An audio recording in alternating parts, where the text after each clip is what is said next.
My wife and I recently took a short day trip to Waco. She wanted to see and shop at the silos at Magnolia Market. If I'm going to do the whole Chip and JoJo thing, I gotta get some barbecue. Hi, I'm Jeff McCoy.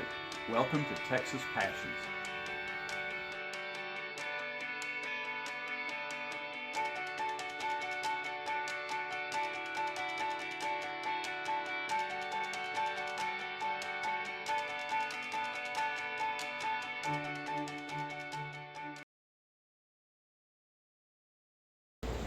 I was in Waco back in November 2016 to see a high school playoff game between Tyler and Klein Collins.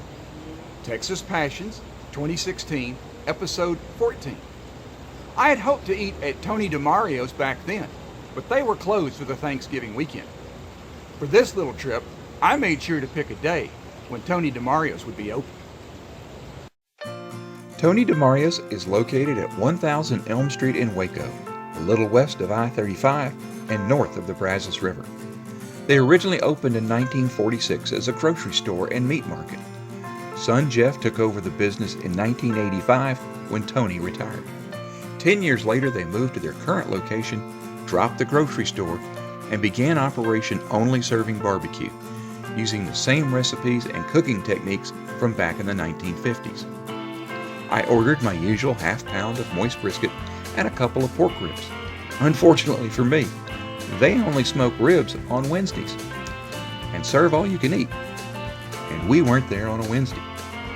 My brisket was served on butcher paper and was missing some of what I look for in good brisket. Not much of an outer bark, no smoke ring. But what it did have was a great smoky flavor.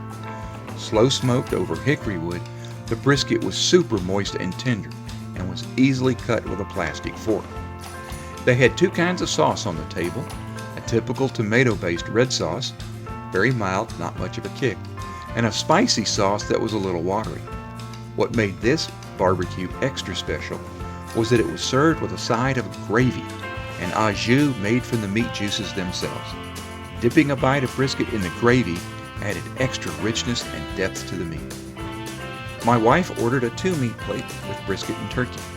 Like me, she really enjoyed the brisket. The turkey was also very tender and full of smoky flavor. Tony DeMaria's has a large indoor eating area, but no dining area outside. We got there just before 11 a.m., and there wasn't much of a line to speak of, but there was a long line of diners by the time we left.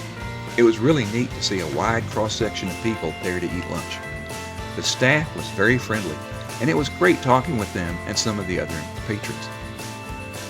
I enjoyed the brisket, but can only give them a single hook'em since I didn't get a chance to sample their ribs. I'll try to time my next visit for a day when the ribs are being served. This barbecue was good. I'll give it a single hook'em. That's it for this episode of Texas Passions. Your feedback is very important to me. Any thoughts or questions you might have about this episode or my other videos, leave something in the comment section and I'll get back to you as quickly as I can. I'm always looking for new barbecue places to try. Maybe you've got a suggestion of a favorite place I should go to. Suggestions are always appreciated.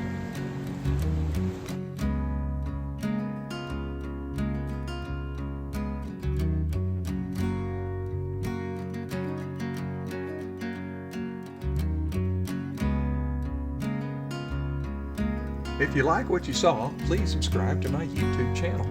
Just click on my logo when it pops up and go from there. You can view previous episodes of Texas Passions by clicking on the links displayed. Thanks for watching. Catch you next time.